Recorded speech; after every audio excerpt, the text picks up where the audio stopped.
Salam alaikum, bonjour, bonsoir. Voici notre sixième vidéo. Toujours 6 calculs diff. Alors, le calcul diff, chapitre 2. Donc, nous allons entamer le chapitre 2. Calcul différentiel dans les Banach, dans les espaces de Banach.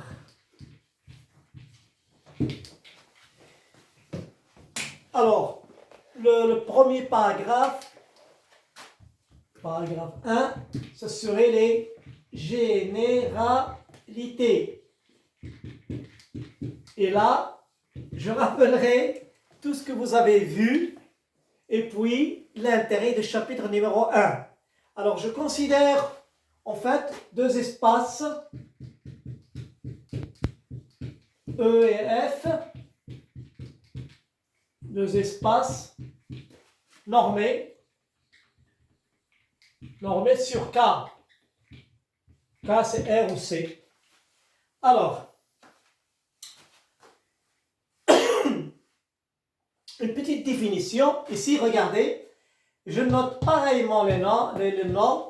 Le contexte vous dira de quelle norme il s'agit. Si je prends X appartenant à E et je mets norme de X, ben c'est la norme de X. Quand je prends une application de E vers F, je mets norme de F de X, et bien ça veut dire que c'est la norme de F. D'accord? Bien. Alors, qu'est-ce que c'est un petit taux de X? Alors, définition.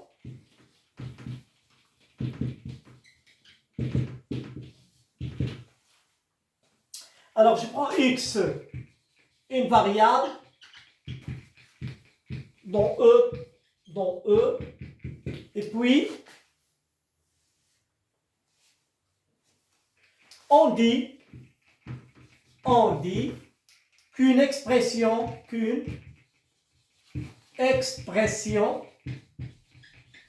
f de x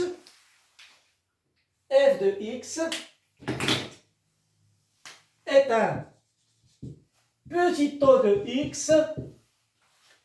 Alors si quel que soit epsilon supérieur à 0, il existe état supérieur à 0, tel que norme de x inférieure à état implique que f de x est inférieur à epsilon norme de x. Voilà ce que c'est une quantité négligeable, très négligeable. Alors cela veut dire, tout simplement, que f de 0 de E, bon, c'est égal à 0 de f bien sûr, et puis, limite de f de x sur norme de x, quand x tend vers 0 de E bien sûr, 0 de E avec x différent de 0 de E, et bien ça c'est égal à 0 de f. 0 de f. 0 de f. D'accord? Voilà ce que c'est une quantité. Alors des exemples.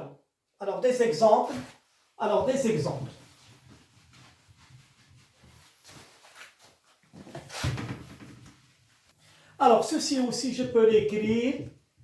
Alors f de x égale à norme de x fois une fonction en epsilon de x avec limite de epsilon de x quand x tend vers 0, et bien c'est 0. Mais 0 de E, 0 de F, le contexte vous dit de quel 0 il s'agit. D'accord? Alors des exemples. Alors je peux prendre f1 de x égale norme de x, c'est-à-dire une application f1 allant de E vers R. Je peux prendre f2 de x, c'est une norme de x par exemple, 1 plus a, avec A supérieur à 0, et bien F allant aussi de F2 allant de E vers R, une partie de R, c'est la même chose. Bon, ce sont des petits taux de X. D'accord? Alors, revenons maintenant, je vais donner la définition de ce que c'est différentiel. Ce que c'est une application différentielle. Alors, remarque.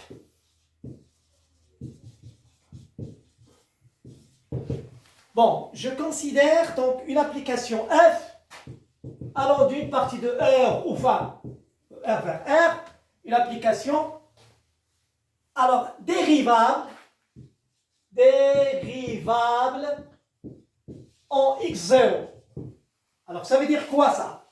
Ça veut dire que, de ce que nous avons vu dans le lycée et puis en analyse, ça veut dire que lorsque h tend vers 0 de f de x0 plus h moins f de x0 sur h est égal à f' à une limite que j'appelle f' de x0. Et c'est là, ce nombre-là s'appelle la dérivée. Alors regardez, messieurs et demoiselles, cette définition que je veux généraliser en application différentielle. Déjà, si je considère une application f allant de R2 vers R3, alors votre h serait un vecteur de R2, par conséquent, ou ça, c'est un vecteur de R3. Imaginez que si c'est R2 et si c'est R3. Donc cette expression, c'est dans R3, et celle-ci, c'est en R2, ça n'a pas de sens. Je ne sais pas diviser par un vecteur. Donc, si je voudrais généraliser cette définition, il faudrait que je la rende d'abord, je lui donner un sens dans le RP.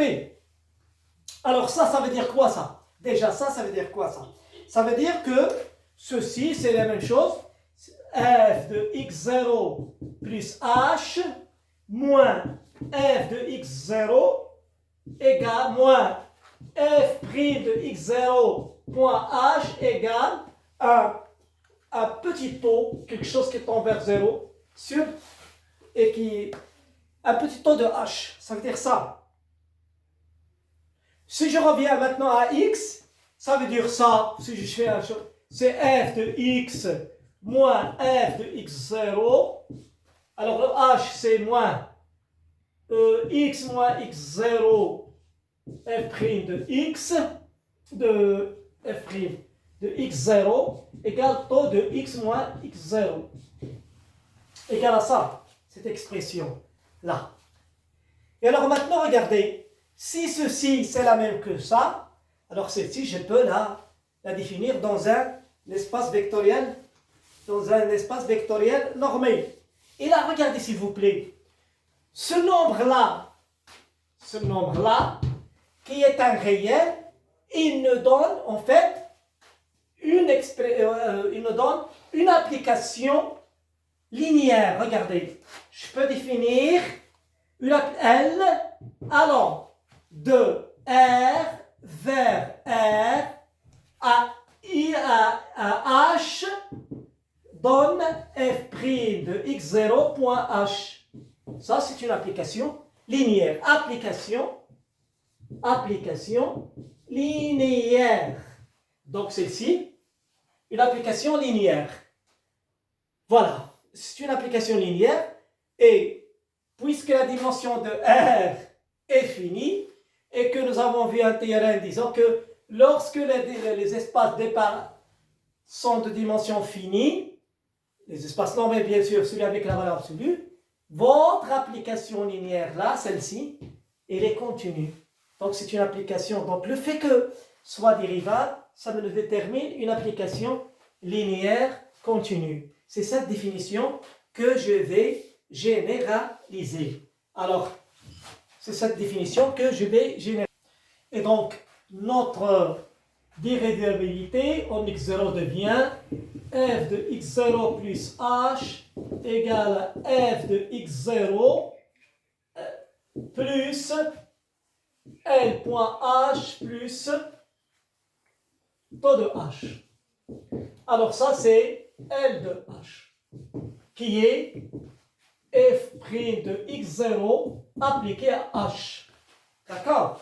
Voilà comment on peut écrire la définition de la dérivabilité. Et là, c'est cette définition que je vais généraliser en différenciabilité. Alors, définition.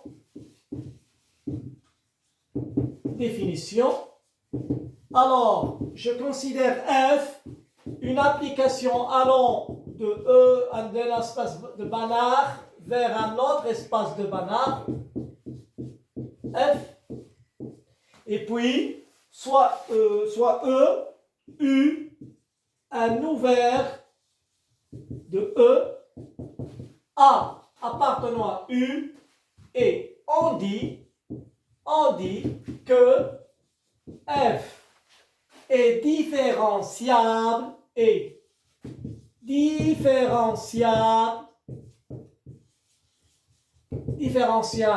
en A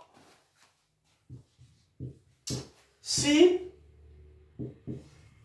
existe une application linéaire continue L de E vers F tel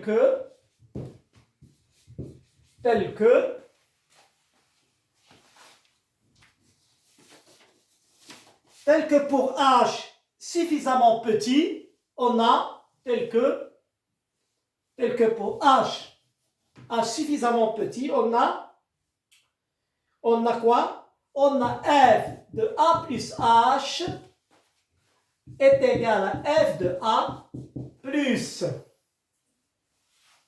L.H plus un peu taux de H. Voilà, donc regardez l'analogie entre ces deux définitions.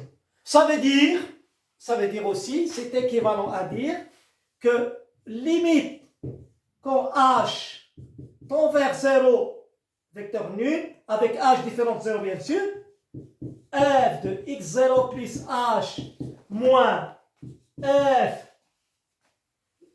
de A moins L.A en norme sur norme de H, et bien ça c'est égal à 0.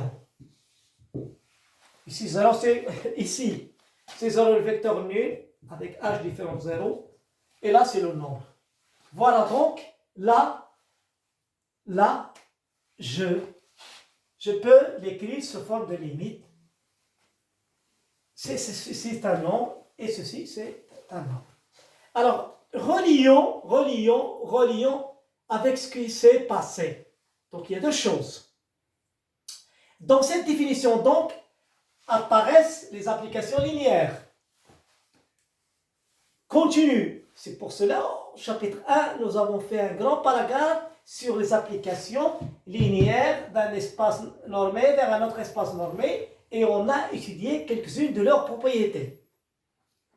Donc, ici, on a besoin d'une application linéaire qui soit continue.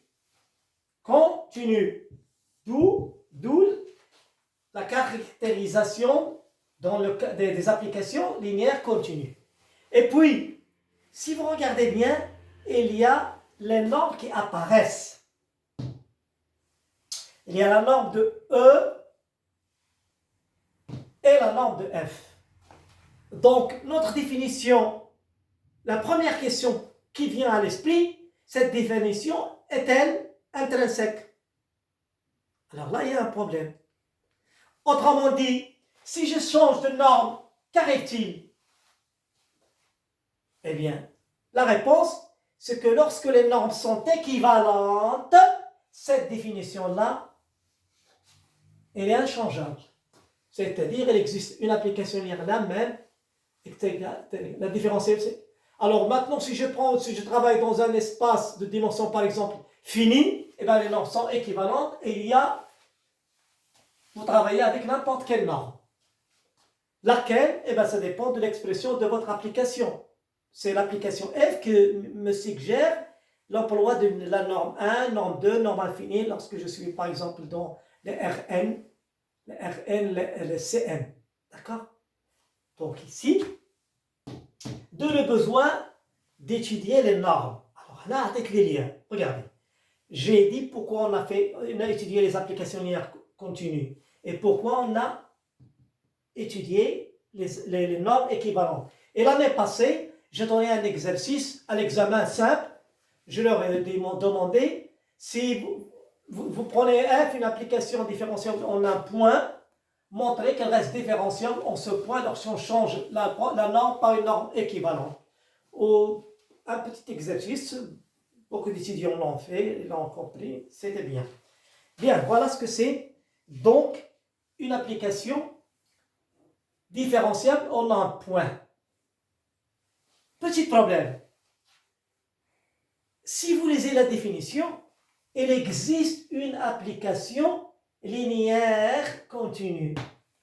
Alors là, tout à l'heure, dans la dérivabilité, ce nombre-là, comment je peux le calculer? Parce que ça, c'est une application linéaire, c'est un nombre, en fait, défini par un nombre. Parce que l'ensemble des endomorphies des applications linéaires de R vers R, eh bien, il est isomorphe à R. Donc ça, c'est une limite. Je peux la calculer, mais là, c'est très difficile. D'où la stratégie suivante. Nous n'allons pas donner des exemples maintenant. Nous allons donner les propriétés qui nous permettent d'affirmer qu'une application est différentiable pour pouvoir en donner. Nous commencerons par les exemples fondamentaux et après nous irons à des exemples plus simples, plus simples, plus compliqués aussi. D'accord? Ici, si nous arrivons à comprendre cette définition. Bien alors, L, l'application linéaire continue, elle s'appelle différentiel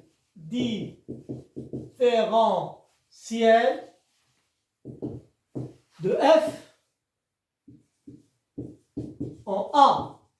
On note, alors note B de f en A, voilà, différentiel de f en A. On note aussi D minuscule, D de f en A.